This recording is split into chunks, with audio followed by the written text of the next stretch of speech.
Hi and welcome to Sam's Cup of Tea, and today I'll be reviewing the amazing Once Upon a Time in Hollywood.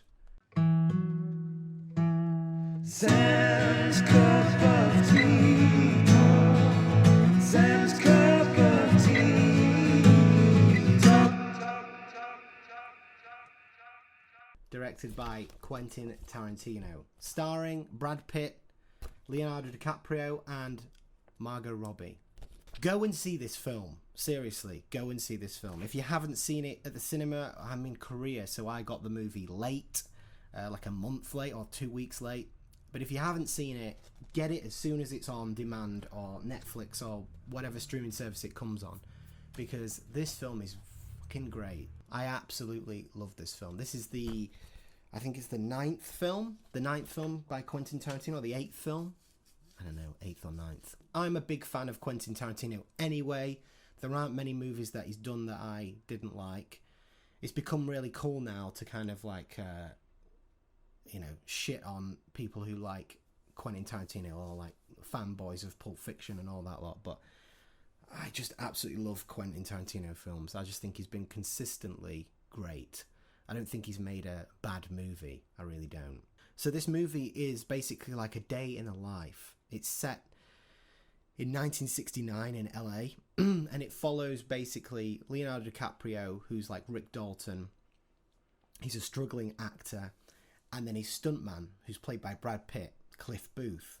Right at the beginning, it hits you with that Rick Dalton is having a real struggle in his acting career. It's not going the way he thought. He's like an actor from a different generation. Things are different now. It didn't used to be like character acting. It would be like Rick Dalton stars as having the same haircut. He was very visible. You wanted to see that actor playing a new character. But things were changing where actors were disappearing in roles and it was more about the character, and he's just not really ready for that at the beginning of this film. The movie just has such a beautiful vibe, such a positive vibe that you can't really put your finger on what it is, but it's just great. It follows them around LA, and this is something that Quentin does really well, and he does it in a lot of other films as well, but especially in this one, because it's a day in the life. You exist with these characters for a long haul. So you'll see, for example, Brad Pitt's character has to drive Rick Dalton around because he basically got caught drink driving. He's got points on his license, so he'll drive around and you'll see them in one place having a scene, and then Brad Pitt will drive him home, drop him off, say, hey, I'll see you tomorrow, and then he'll drive, and Quentin will track Brad Pitt all the way back to where he lives, and you have this real sense of place, of geography, of where we are, and you feel like you're in LA at this time. He doesn't like, there are no hard cuts to just, oh, see ya, and then cutting here. You don't, when movies cut like that, you don't really have a sense of where things are. But in this, he lets you kind of sit in that world, and the music, the cars, the designs, it's a beautifully made film, and it really captures that feeling, and it's a positive thing. It is Quentin's vision of it, and it's skewed in some sense, but it's just beautiful. It's like a reimagining of that time. What's great about it is that for the first half there isn't really any plot. I mean, the plot is very, very minimal. It all hinges around the real Manson family murders of that time, and that comes towards the end, but it's sort of building towards that, and it uses that as a structure. But other than that, what's really going on, especially in the first two acts, is basically just them living their life day to day. And this is held up because the characters are so great. Leonardo DiCaprio plays it incredibly, this struggling, out of place actor who feels like he's washed up, drinks a bit too much, hates himself, is up and down. Fantastically played by Leo. He's basically doing three things at once. He's really acting, and then he's having to act a guy who's acting, and then struggling and coming in and out, and doing a really good performance, and then missing a line and getting upset about it. It's a great performance by him. And then Brad Pitt plays Cliff Booth, who people I've spoken to who've seen the movie, all of them find him to be their favourite character, and he is super cool. He's kind of like a handyman. He's very chill. He's very easygoing. He's happy with his lot, and he's just somebody that you want by your side as like your right hand man. He's just always there. He doesn't want for anything. You know, he's got markedly less. Quentin really goes to the. He does this great thing where he shows like how much Rick Dalton has. Rick Dalton lives in a great neighborhood. He's got a lot of money, and then Cliff Booth lives on the other side of town and doesn't have much. But you know, instead of a lot of movies where it would lay a lot of sympathy and pity on the character with less, it doesn't really do that. It just kind of evenly shows you, and if anything, it shows Rick Dalton to be less desirable as a person, because he's constantly in this, you know, having this existential crisis about his career and where he sits on the Hollywood ladder. And Brad Pitt is just really happy living with his dog in a caravan, and the way it shows you that is just great.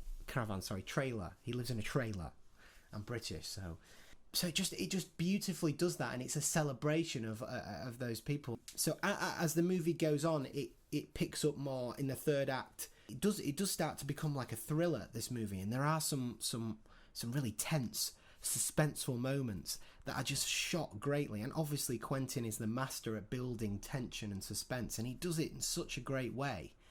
And because you've spent the first act or two with these characters, falling in love with these characters and really feeling like you know them, when he puts them in a situation that's a bit kind of unnerving, it's all the more effective. It's all the more kind of, you know, investing. Obviously, you've got Leo, Brad Pitt, Margot Robbie.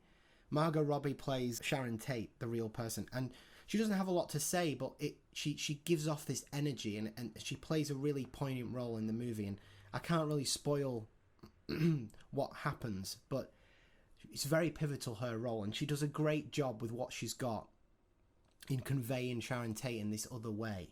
Quentin said that he wanted her to be, you know, Sharon Tate was somebody who is known singularly for her death, the death caused by the Manson family murders, and he wanted to offer a different way of her being remembered, that she wasn't just that. She shouldn't be defined just by that, and she does it perfectly.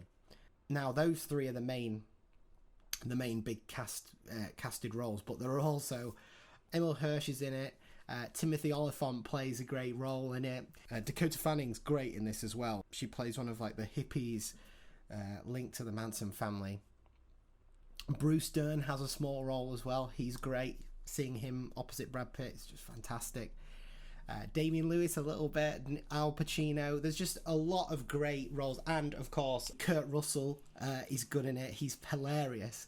And this film is just full of many one-liners, just great lines that are just very memorable, and you can say them to your friends, and do you know what I mean?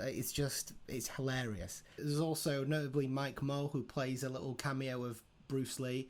There's been a lot of controversy about it, or a little bit of controversy about the portrayal of Bruce Lee, but for the purpose of this movie and what it plays in this movie, it's a joke. Quentin really knows how to set things up to be funny. It just is really funny, this movie.